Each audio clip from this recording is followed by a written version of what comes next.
3,000 men. One bridge. And a plan so bold it should not have worked. But it did. On the morning of August 9, 1967, 3,000 Biafran soldiers under the command of General Victor Banjo crossed the Niger Bridge into Asaba. They move fast, they move quietly, and they move with the kind of focused energy that only comes from men who have decided, completely, totally, without reservation, that they have nothing left to lose. The federal troops on the other side are not ready for them. Nobody is ready for them. Because this, a full-scale Biafran military offensive pushing westward into the midwestern region of Nigeria, is not what anyone expected. Lagos expected Biafra to defend. To dig in. To hunker down behind its borders and wait to be strangled.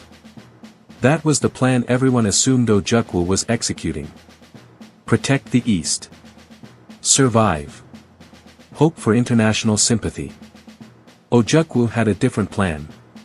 We do not wait to be killed in our homes. We take the fight to them.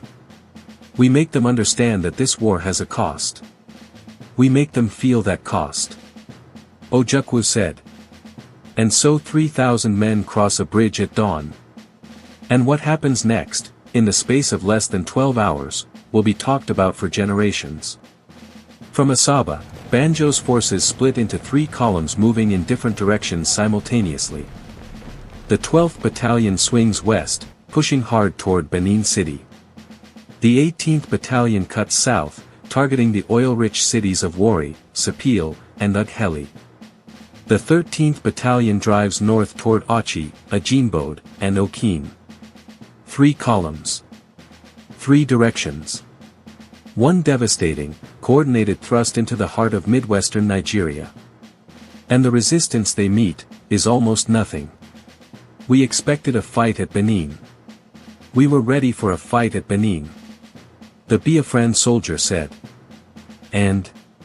His commander asked. They ran, sir.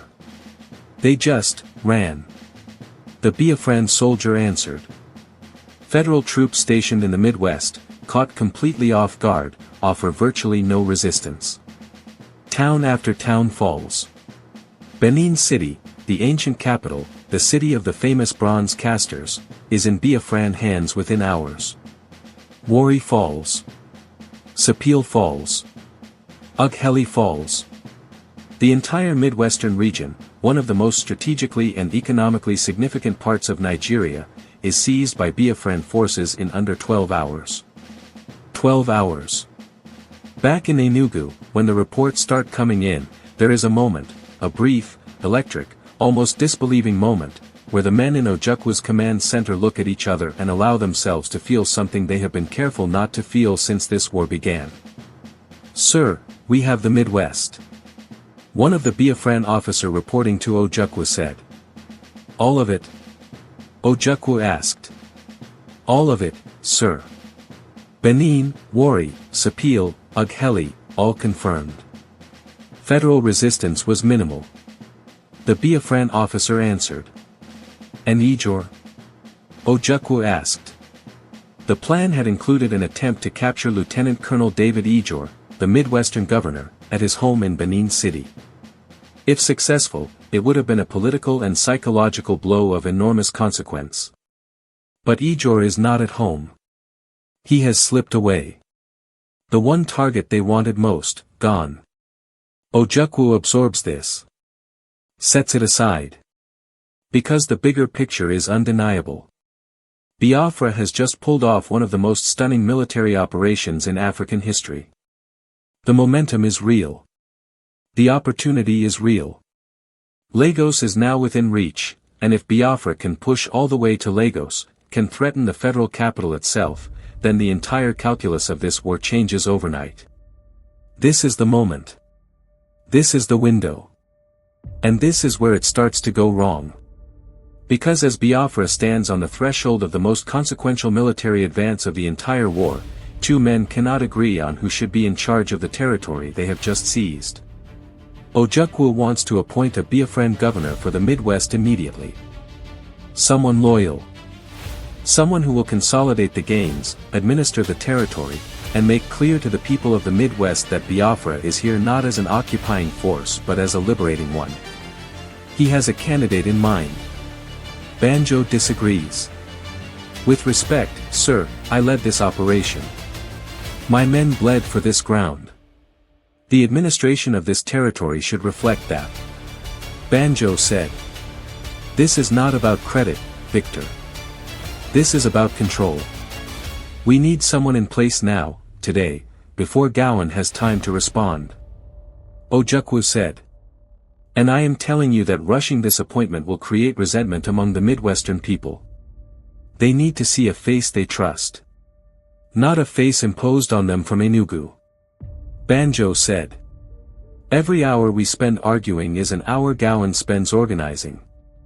Ojukwu said. And every wrong decision we make here loses us the hearts of the people we are trying to win over.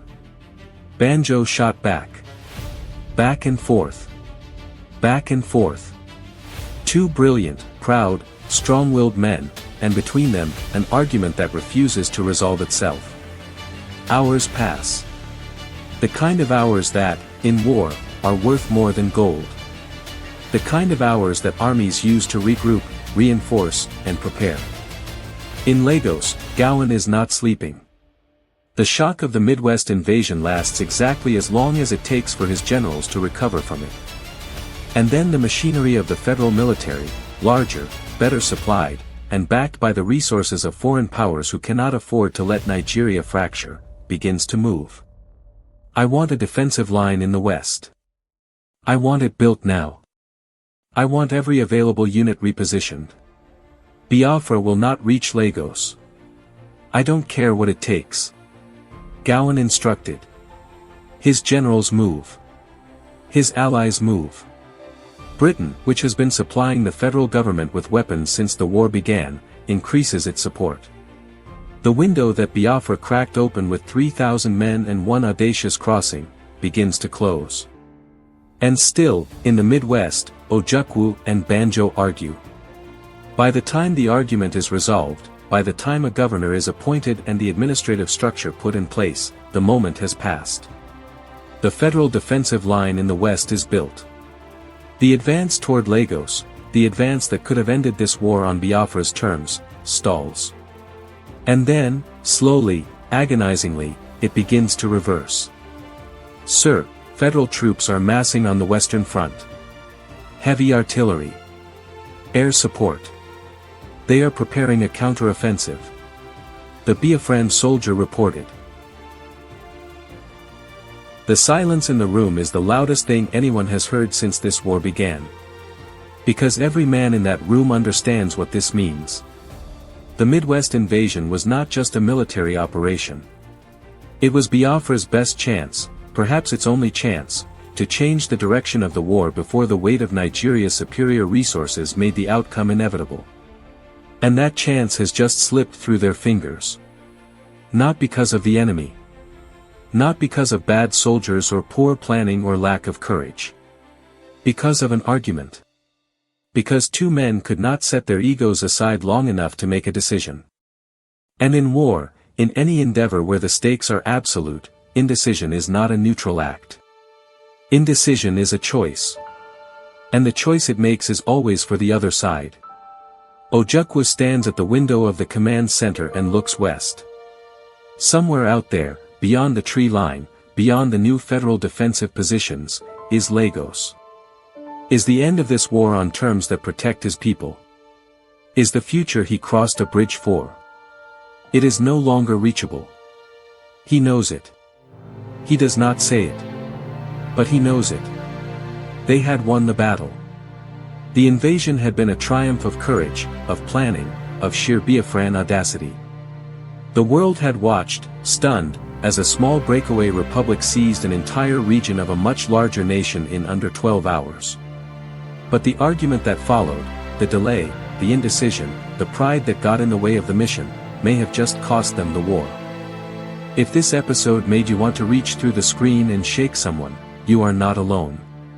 Subscribe and hit the notification bell so you don't miss episode 6, where the war stops being about territory and becomes something far darker, a deliberate, systematic attempt to starve an entire people into submission. Drop a comment below. Do you think Biafra could have won if they had pushed to Lagos? What would Nigeria look like today? Share this episode with someone who needs to know this story. And like this video if this history deserves to be heard. We'll see you in episode 6.